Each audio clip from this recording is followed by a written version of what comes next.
Hi guys, it's John here and this is a look and review of the Oukitel WP19 Pro. So this retails at about £350, which is about $440, and let's just go through the specs of the phone and have a look at the device and we'll see what you get for your money. So let's have a quick look at what you get in the box. You get a SIM eject tool, you get the standard manual and warranty information, you get a USB-C to USB-C cable, and you get a 33 watt fast charger.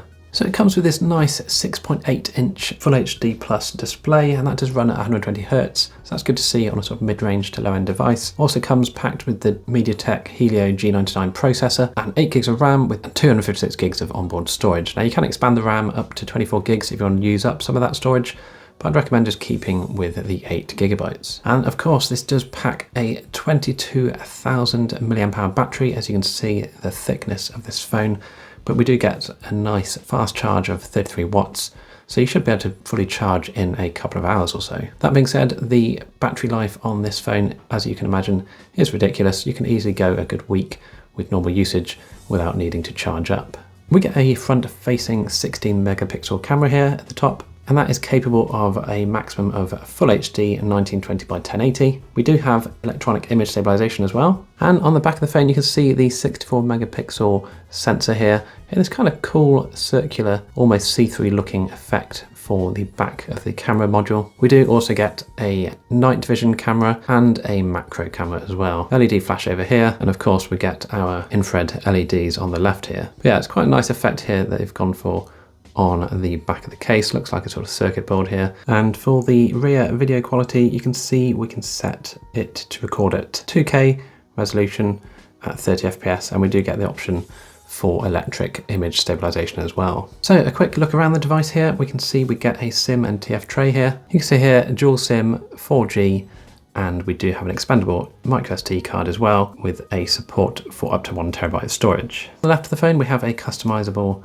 side key, which we'll go through shortly, and on the bottom we have Type-C, and yeah, we've got a headphone jack as well.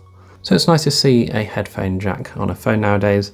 That can be used for the built-in FM radio if you so wish. On the right of the phone we just have our volume up and down and our fingerprint reader, which as you can see works nicely every time. Nothing on the top, just the ambient mic here, and at the bottom we do have obviously the microphone for the calls as well. So yes, this display, like I said, does support 120Hz. You can also set it to a max of 90 if you so wish, just to save a bit more battery, but you've got so much battery anyway, it's barely worth it. So I'd leave it on 120, and you can see you get a nice refresh rate with this WP19 Pro. So I have done some benchmarks on this phone. I'll put those on the screen now and you can see how it fares.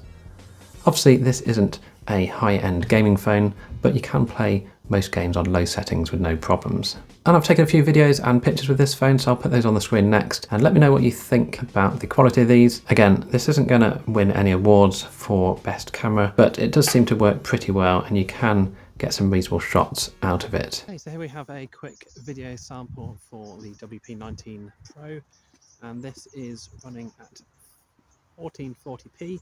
Sorry, I nearly said 4K, but it is only 2K. So yeah, 1440p on the 64 megapixel rear sensor.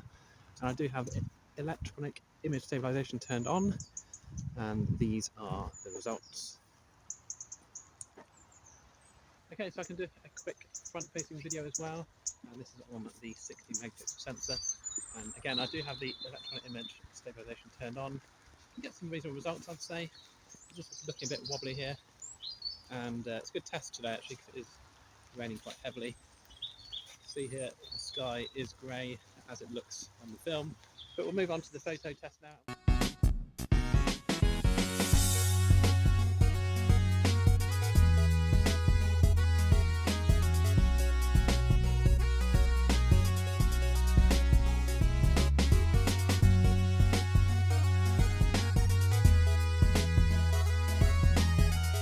So call quality wise, I've made a few phone calls and yeah, absolutely no problems at all. Obviously you are limited to 4G on this phone, but yeah, I haven't had any audio quality issues and the person on the other end has always been able to hear me. Okay, so our side customizable key here, you can see what we can do here. So we can either do a short press to do something, we can do a double click or a long press. So obviously you can select exactly what you want to do, start a specific app or one of the predefined ones that you can see here. So that's useful to have there on the side to quickly do something. I've got mine set to turn on the LED, for example. Okay, so we're going to do a quick speaker test now and we'll see how this goes. It's very similar to other rugged phones that I reviewed. We've just got the rear downward facing speaker at the bottom here. It does get quite loud, but yeah, have a listen and see what you think.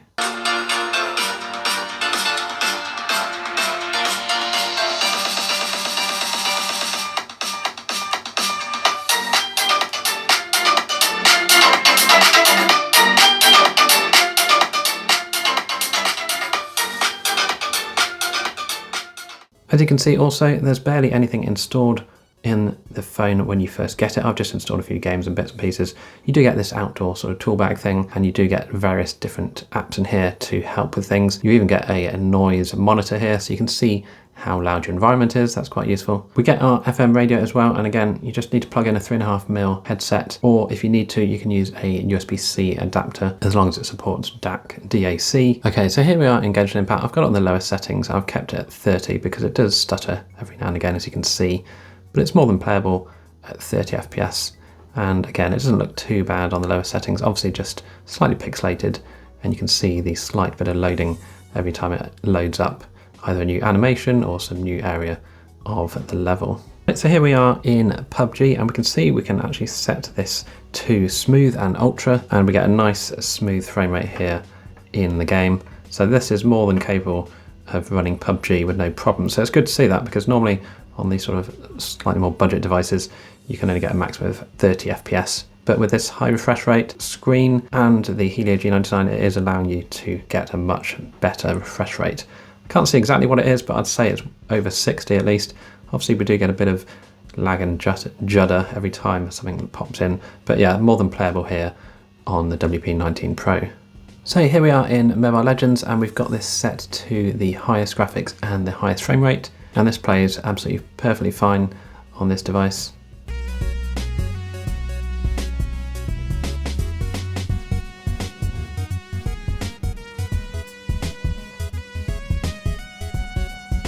Right, so here we are in New State Mobile, and again you can see here we've got a decent, I'd say at least 90 FPS here on our maxed out settings. So we've just gone for the obviously the lowest with 90 FPS selected, and there's absolutely no problems at all on this phone for running this. Okay, and here we are in COD Mobile, and we're running at a good 60 FPS here, as you can see, no problems, but we can only select medium quality for the graphics here. So high frame rate, but only medium quality graphics.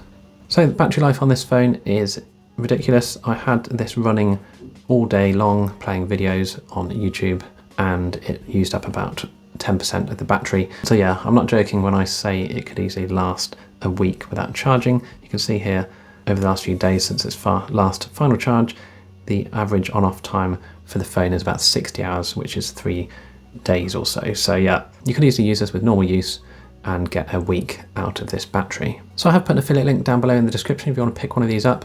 Let me know your thoughts and comments down below on this phone, and if you've got any questions at all, I'll be happy to answer them where I can. But thanks again for watching, and I'll see you in the next video.